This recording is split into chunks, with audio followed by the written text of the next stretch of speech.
2023 was momentous in the fight against fraud.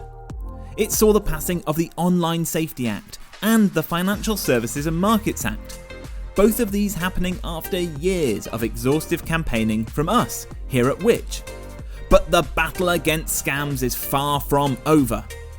Stay in the know and avoid falling victim to scammers by joining over 450,000 others who have signed up to our Which Scam Alerts.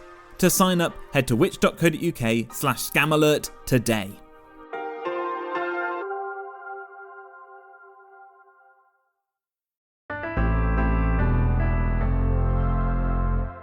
Hello and welcome to the Which Shorts podcast. I'm Rob Lilly-Jones. Here at Which, we're constantly fighting hard against fraudsters. Did you know, for example, that we have our weekly Scam Alert email service? Every week, we send you the latest scams we've seen doing the rounds, meaning that you can protect yourself and your loved ones. I'll pop a link to sign up for this in the description for today's show. Well, on today's episode, we're hearing about the banking copycats, the fraudsters who can impersonate your bank in the hope of getting hold of your all-important details. To read this article, originally written by Faye Lipson, I'll hand you over to the host of our Money podcast, Lucia Ariano. How many emails, texts, and instant messages do you receive in a day? Dozens, possibly even hundreds. The bombardment of communication is one of the hallmarks of our age. Often the message leads to a website and asks us to log in, often without paying much attention to what we're logging into or why. Fraudsters know all of this and they bank on it, quite literally. Of the impersonation scams we've encountered, perhaps the most alarming feature, realistic-looking bank websites with plausible-sounding web addresses and logos stolen from the major UK banks. You might think you're just updating details or verifying transactions, when in reality you're revealing valuable information to crooks. Days or even weeks later, the fraudsters will get back in touch, by phone this time, again posing as your bank and quoting your own compromised details back to you as phony proof of identity. They're after the final piece of the puzzle, often a verification code sent to your phone or email. That's when the money is drained from your account. Our investigation suggests that the number of these copycat bank websites could run into the thousands, and scant regulation leaves banks and authorities scrambling to take them down. To understand the scale of the problem of copycat bank websites, we teamed up with the DNS Research Federation, or DNSRF, an Oxford-based non-profit that does data-driven policy research on domain names and internet governance. We decided to consult industry block lists. These are the lists of websites that have been reported as hosting illegal content. If you attempt to view blocklisted sites, you'll typically see a stern warning on your browser not to proceed as the site is phishing or contains malware, software that can damage or steal data. We provided DNSRF with a list of major UK banking brands, and it scoured a specialist phishing block list for sites reported in 2023 that had the names of those brands somewhere in their web address, the URL. To take one copycat example, helphsb.net. The DNSRF found that more than 2,000 URLs containing our specified UK bank brands were reported to a phishing block list in 2023. The affected banks were Barclays, HSBC, Halifax, Lloyds, Monzo, Nationwide, NatWest, Santander and Starling. And the majority of sites in the raw data look like blatant attempts to lead bank customers astray. mysantander-suspend-login.com, lloydsbankinggroup.com but with an L instead of an I, natwest-helpline.com and wise-reregister.com, for example. DNSRF also examined another block list run by scamadvisor.com from 2023. In this case, it extracted data on URLs containing our specified bank brand names, which had a trust score of less than 50 out of 100. ScamAdvisor explains that this is calculated based on 40 different elements like who owns the website, are the contact details hidden, where is the website hosted, what is the technology being used, and much, much more. On ScamAdvisor's blocklist too, we found more than 2,000 URLs containing the names of our specified brands.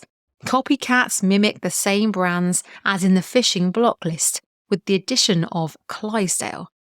Here too, the raw data made it clear that many aim to dupe customers with names such as www-natwest.com, Santander-payee-added.com, barclaysbank.biz, but with an A omitted, and secureportal-hsbcnet.com. Across both block lists, the words Santander and Barclays appeared the most. We do have to be careful about drawing any firm conclusions because the data is likely to contain some false positives. However, in recent years, Which has repeatedly warned about phishing scams using the Santander branding. And anecdotally, we find this bank is a particularly popular target for impersonation by fraudsters. Some sites may only be active for days or even hours before their content is wiped and the site abandoned. Underreporting of fraud is an enormous issue worldwide, with the Global Anti-Scams Alliance State of Scams Report 2023 finding that 59% of victims didn't report their scam experience to the police or authorities. It's also unclear whether all web hosting companies are equally diligent at reporting sites to the relevant block lists after being told about the sites by web users. We asked 1,200 Which members in January 2024 how much they knew about copycat banking sites. Questioned whether they'd unwittingly entered their details into such websites, 2% thought they had, while a further 3% were unsure. These figures may seem low, but fraudsters work at scale, sending thousands of texts or emails, only needing to ensnare a few victims to make it a worthwhile endeavour. The vast majority of our respondents were able to identify that strange or unofficial-looking web addresses, poor spelling or grammar were hallmarks of a scam site, although the rise of AI chatbots is likely to result in more polished scam texts in the near future.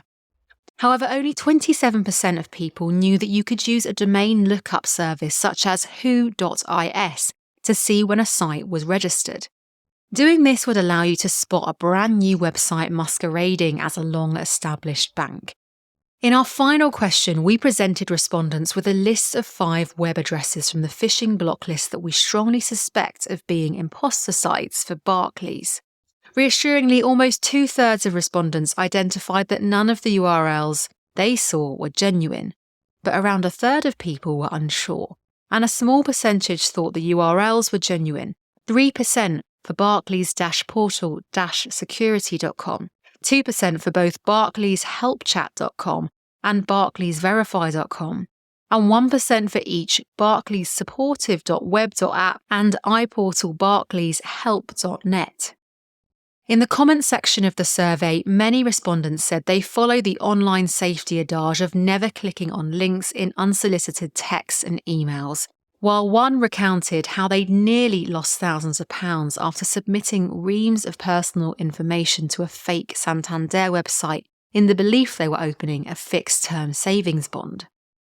You might wonder why it is that anybody can register a domain that looks like a blatant attempt at impersonating a bank. The answer takes us back to the early days of the internet.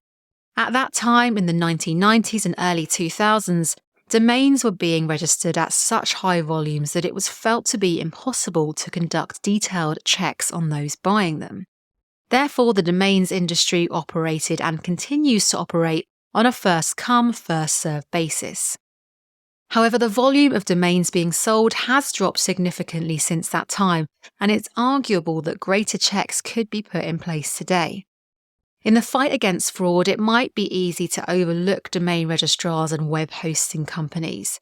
So far, we've focused on the banking and payments industries that, alongside online platforms such as social media and search engines, are now subject to tougher regulation when it comes to protecting us all from scams. To set up a copycat website, fraudsters need to use a domain registrar. To take one down, you need to contact a web hosting company. Many companies do both, and yet at the time of writing, the industry continues to self-regulate. The UK government is currently consulting on new powers to seize domains being used for criminal purposes. One of the barriers to change has been the enormous complexity of the industry, which involves a plethora of domain registrars, reselling and hosting companies from the very large, such as GoDaddy, to the very small and obscure, many based outside of the UK. Hosting companies' approach to reports of scam sites aren't uniform and vary enormously between companies. We've seen examples of good practice with scam sites swiftly taken down by hosting companies, and at the other end of the spectrum, a total failure to respond to our reports. Another issue is the lack of attention the industry receives. DNSRF founder Emily Taylor told us the web environment is not sexy or trendy, and so it gets forgotten. Ultimately, she says this means ordinary web users have been forgotten. It's an industry where consumers' voices aren't strong, even though it's consumers who are badly hurt by rogue sites. Whatever the causes and financial losses aside, a lack of trust in the online space has profoundly negative ramifications. People who are understandably uncomfortable banking online could find themselves excluded, as in the case of one respondent to our survey.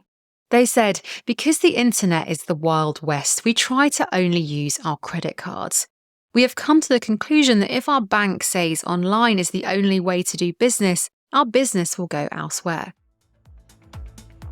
We approached Santander plus the big four UK banking groups, Barclays, Lloyds, HSBC and NatWest, to ask them how they approach the problem of copycat websites. All except Barclays responded, confirming they employ tools to monitor for sites maliciously impersonating their brands and issue takedown requests when they find evidence of such sites. NatWest Group was particularly candid, explaining that it employs Netcraft, a specialty takedown provider, as well as working directly with internet service providers, ISPs, TalkTalk and BT Group, because they are both willing to block fraudulent domains on their networks. The bank explained that in most cases it can't act purely on the basis of a domain registration containing its brand name, as it may have a legitimate purpose, but the bank will carefully monitor such sites and act to remove them as soon as they go live if they show signs of malicious intent.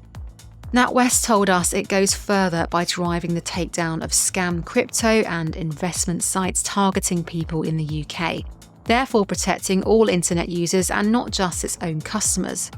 It told us this amounts to about 15,000 sites taken down per month, but this has reached 37,000 at its peak.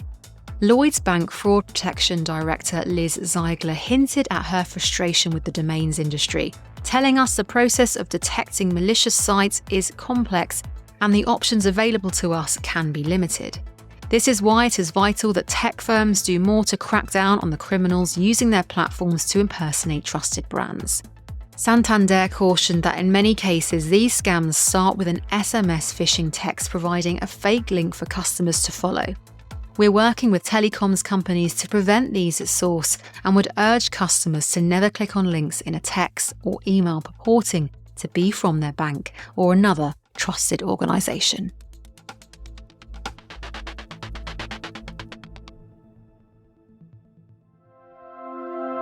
A huge thanks to Lucia Ariano for reading that piece, originally written by Faye Lipson and published in the April edition of our Money magazine. Remember, you can find more articles you'll find useful every day on everything from money and technology to home and garden advice by signing up to one of our many free email newsletters. And you can do that at which.co.uk/newsletters.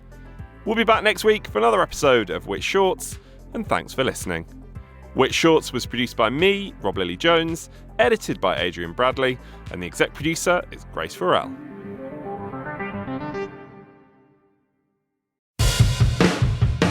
Hi, Lucia here, host of the Which Money podcast. Join us each week as we bring you the best experts and top advice to help you make the most of your money. From property prices to budgeting, investment platforms to pensions, we'll be here to keep you informed. Here's a taste of what you can expect. If you had invested £100 in the fund 3 years ago, you'd have just £61 today. Gosh. Is it worth trusting a website that you don't know to save that 10p, that 20p? The good news is it does look like we're hovering around the top of the interest rate hike cycle. If I asked you what you earned here, you'd be absolutely horrified because we're told we should not talk about money. Make sure to join us for new episodes every Friday, and I'll see you then.